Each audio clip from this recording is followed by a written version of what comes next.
नमस्कार साथियों, top class study concept पर आप सभी का हार्दिक स्वागत है। आज मैं आपके लिए लेकर आया हूं प्रतिशत अध्याय का पाठ 6, जिसमें हम देखेंगे क्षेत्रफल व आयतन में वृद्धि व कमी पर आधारित प्रश्न। वृद्धि व कमी पर आधारित प्रश्न का यह टाइप 2 है। टाइप 1 इससे पहले वाली वीडियो पार्ट 5 में मैंने आपको सिखाया है। अगर वह वीडियो अब तक आपने नहीं देखी है तो उस वीडियो की लिंक आपको डिस्क्रिप्शन बॉक्स में मिल जाएगी। टॉप क्लास स्टडी कॉन्सेप्ट के इस चैनल पर आपको गणित विषय से संबंधित हर एक अध्याय के हर एक टाइप के प्रश्नों को हल करवाया जा रहा है, एकदम बेसिक और ट्रिक के साथ। आइए देखते हैं इन प्रश्नों को क्या लिखा है। यदि एक आयत की लंबाई में 20% की कमी की जाती है तथा चौड़ाई में 40% की कमी की जाती है, तो देखिए दोनों जगह कमी हुई है। पहले 20% की कमी हुई है और फिर 40% की कमी हुई है, तो आयत के क्षेत्रफल में कितने प्रतिशत की कमी होगी। तो देखिए यहाँ पर पहले क्या हुई है, कमी हुई है। कमी कितने की हुई है, 20% की। और 20% को हम क्या लिख सकते हैं, 1/5। फिर दूसरी बार चौड़ाई में भी क्या हुई है, कमी हुई है। कितनी कमी हुई है, 40% की। और 40% को हम क्या लिख सकते हैं, 2/5।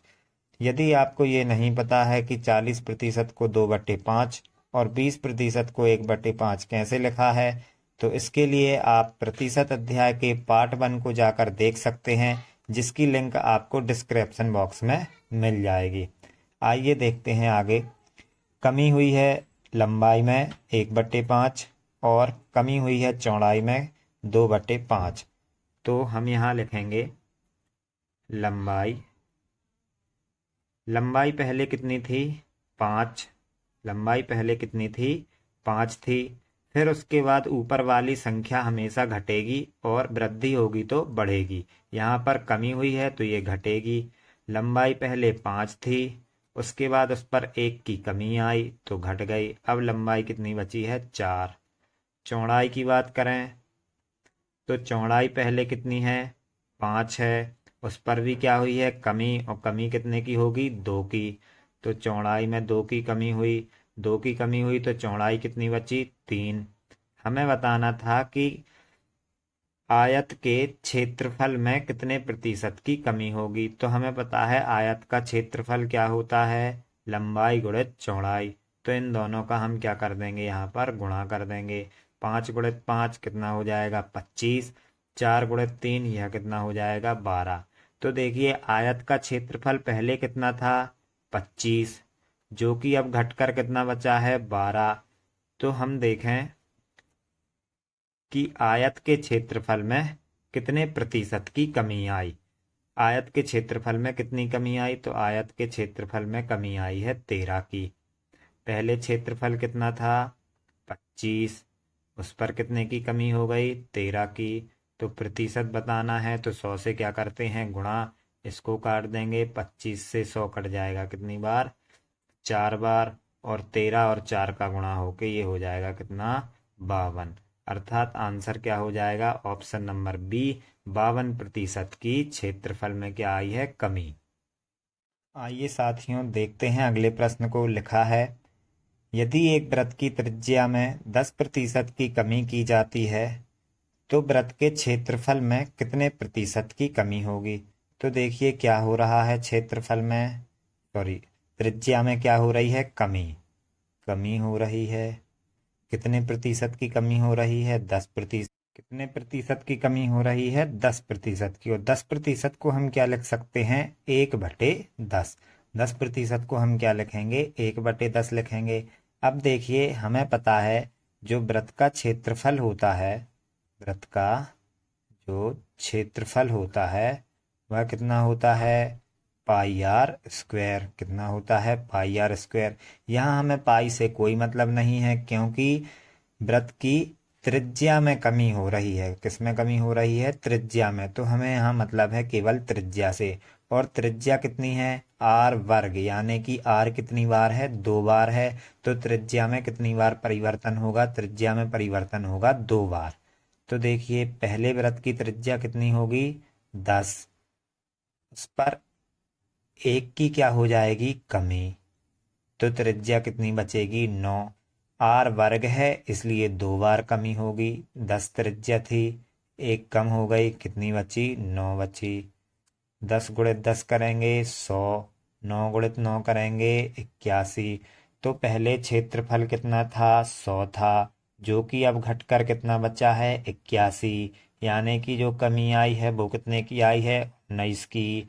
तो 19 की कमी आई है और कमी हमेशा पहले वाले पर आती है, तो पहले क्षेत्रफल कितना था 100 था, 100 पर 19 की कमी आई है और प्रतिशत बताना है इसलिए 100 से क्या करेंगे गुणा, 100 से 100 कट जाएगा तो आंसर आ जाएगा 19%, यानी ऑप्शन नंबर ए यहाँ पर करेक्ट आंसर हो जाएगा।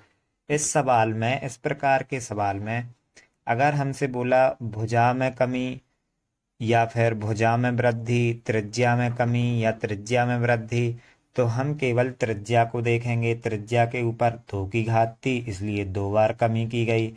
यदि वृद्धि होती तो 2 बार हम इसको क्या करते, बढ़ा के लिखते, तो 10 से 11 हो जाती और फिर ये भी 10 से कितना हो जाता 11 हो जाता। आइए साथियों देखते हैं अगले प्रश्न को। लिखा है यदि एक त्रिभुज के आधार में 10% की वृद्धि की जाती है तथा ऊंचाई में 20% की कमी की जाती है तो त्रिभुज के क्षेत्रफल में कितने प्रतिशत का परिवर्तन होगा। तो साथियों देखें, पहले क्या की जा रही है, वृद्धि की जा रही है, कितने प्रतिशत की हो रही है 10% की, और 10% को क्या लिखते हैं 1/10। फिर उसके बाद ऊंचाई में 20% की कमी हो रही है, तो दूसरी बार में क्या हो रही है कमी हो रही है। कमी कितने की हो रही है 20% की, और इसे हम लिखेंगे 1/5। तो देखिए, और हमें पता है कि जो त्रिभुज का क्षेत्रफल होता है, त्रिभुज का क्षेत्रफल, त्रिभुज का क्षेत्रफल क्या होता है 1/2 गुणित आधार गुणित ऊंचाई। तो यहाँ हमें 1/2 से कोई मतलब नहीं है, हमें मतलब किससे है, केवल आधार से और ऊंचाई से। तो देखिए, पहले आधार में वृद्धि हुई, आधार में क्या हुई है वृद्धि, तो आधार पहले कितना था 10 था, जो कि अब 1 बढ़ गया है तो कितना हो गया है 11। उसके बाद ऊंचाई, ऊंचाई में क्या की गई थी, ऊंचाई में 20% की कमी, तो पहले ऊंचाई कितनी थी 5, उसके बाद 1 कम कर दी गई, 1 कम कर दी गई तो कितनी बची 4। इनका गुणा कर लेंगे हम, ये हो जाएगा 50, गुणा करने पर कितना होगा 44। तो पहले त्रिभुज का क्षेत्रफल था 50, जो कि अब घटकर कितना बचा है 44। तो इसमें कमी हुई है, और कितने की कमी हुई है 6 की, तो 6 की कमी हुई है। कमी हमेशा पहले वाले पर होती है, कितने पर होगी कमी 50 पर। प्रतिशत बताना है इसलिए 100 से क्या करेंगे गुणा, 50 से 100 को काट देंगे 2 बार, और 2 गुणित 6 कितना हो जाएगा 12, अर्थात ऑप्शन नंबर डी यहाँ पर एकदम करेक्ट आंसर होगा। आइए साथियों अगले प्रश्न को देखते हैं। लिखा है एक घन की प्रत्येक भुजा में 50% की वृद्धि की गई, तो इसके पृष्ठीय क्षेत्रफल में वृद्धि का प्रतिशत क्या होगा। तो देखिए, भुजा में की गई है क्या वृद्धि, और कितने की गई है 50% की। तो वृद्धि हुई है, वृद्धि हुई है 50% की, और 50% को हम क्या लिख सकते हैं, 50% को हम लिख सकते हैं 1/2। 50% को हम क्या लिख सकते हैं, 50% को हम लिखेंगे 1/2। आइए फिर देखते हैं पृष्ठीय क्षेत्रफल में वृद्धि, किसका पृष्ठीय क्षेत्रफल, घन का। तो जो घन का पृष्ठीय क्षेत्रफल होता है, घन का पृष्ठीय क्षेत्रफल वह होता है 6a², 6a का वर्ग। यहाँ हमें 6 से कोई मतलब नहीं है, क्योंकि वृद्धि और कमी हमेशा किस पे होगी, त्रिज्या या भुजा पे। यहाँ बात की गई है भुजा की, और भुजा हमेशा क्या है, भुजा यहाँ पर है a का वर्ग, यानी कि भुजा कितनी बार है 2 बार। तो पहले भुजा कितनी थी 2 थी, उस पर वृद्धि हुई है, वृद्धि हुई है तो 1 बढ़ गई, तो अब भुजा कितनी हो गई है 3, और ये कितनी बार हुआ है 2 बार हुआ है। तो पहले भुजा 2 थी, फिर एक बढ़ गई, कितनी हो गई 3। इनका हम आपस में गुणा कर देंगे, ये हो जाएगा 4, ये हो जाएगा 9। तो देखिए पहले घन का जो पृष्ठीय क्षेत्रफल था वो कितना था 4, जो कि अब बढ़कर कितना हो गया है 9, यानी कितने की वृद्धि हुई है 5 की वृद्धि। तो 5 की वृद्धि हुई है, वृद्धि पहले वाले पर होगी तो 4 पर, 4 पर 5 की वृद्धि हुई है तो प्रतिशत बताने के लिए 100 से क्या करेंगे गुणा। 4 से ये 100 कट जाएगा, कितनी बार 25 बार। 25 और 5 का गुणा कर देंगे, आंसर आ जाएगा 125%। यानी ऑप्शन नंबर बी यहाँ पर एकदम करेक्ट आंसर हो जाएगा। आइए साथियों एक प्रश्न और देखते हैं। लिखा है आयत की लंबाई 62 सही 1/2% बढ़ा दी जाए तथा चौड़ाई 7 सही 9/13% घटा दी जाए तो क्षेत्रफल में प्रतिशत परिवर्तन ज्ञात कीजिए। तो पहले क्या हो रही है, वृद्धि हो रही है। वृद्धि कितने की हो रही है 62 सही 1/2% की, जिसे हम क्या लिख सकते हैं 5/8। और फिर चौड़ाई में क्या हो रही है कमी, कमी कितने की हो रही है 7 सही 9/13%, जिसे हम क्या लिख सकते हैं 1/13। तो देखिए जो लंबाई है, आयत की लंबाई पहले कितनी थी 8 थी, उसमें वृद्धि हुई कितने की 5 की, तो अब लंबाई कितनी हो गई 13। चौड़ाई की बात करें तो चौड़ाई पहले कितनी थी 13, उसमें क्या हुई है कमी, कमी कितने की हुई है 1 की, तो 1 की कमी होके चौड़ाई कितनी बची है 12। इनका हम आपस में गुणा कर देंगे, 13 गुणित 8 और 13 गुणित 12। या फिर इसको हम एक काम और कर सकते हैं, 13 से ये 13 क्या हो जाएगा कट जाएगा, आपको यहाँ बचेगा 8 और यहाँ बचेगा कितना 12। और इसको और भी सॉल्व कर सकते हैं, 4 से काट देंगे 2 बार, 4 से कट जाएगा 3 बार। तो जो आयत का जो क्षेत्रफल है वो पहले कितना था 2, अब बढ़कर कितना हो गया है 3। तो कितने की वृद्धि हुई है 1 की क्या हुई है वृद्धि हुई है। तो 2 पर 1 की वृद्धि हुई है तो प्रतिशत बताने के लिए 100 से कर देंगे गुणा। 2 से 100 कट जाएगा कितनी बार 50 बार, अर्थात ऑप्शन डी यहाँ पर एकदम करेक्ट आंसर हो जाएगा। पढ़ते हैं अगले प्रश्न को। लिखा है यदि एक गोले की त्रिज्या 10% बढ़ा दी जाए तो उसका आयतन कितना बढ़ जाएगा। यह क्वेश्चन आपको करने के लिए मैंने यहाँ पर छोड़ दिया है। आप इस क्वेश्चन को हल करें और आंसर को कमेंट बॉक्स में लिख के बताएं। इस प्रश्न को हल करने के लिए आप पहले पता कर लें कि गोले का आयतन कितना होता है।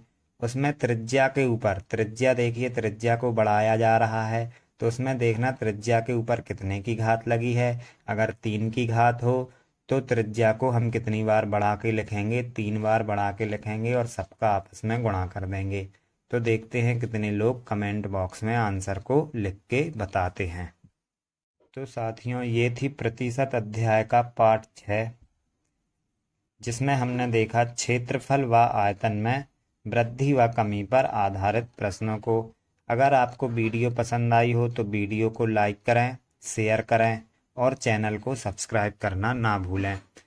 टॉप क्लास स्टडी कॉन्सेप्ट पर आपको हर एक चैप्टर के हर एक टाइप के सवाल को एकदम बेसिक से और ट्रिक के साथ सिखाया जा रहा है। अगर आपको चैनल पसंद हो तो चैनल को सब्सक्राइब अवश्य करें और वीडियो को लाइक करें और अपने दोस्तों के साथ शेयर करें। धन्यवाद।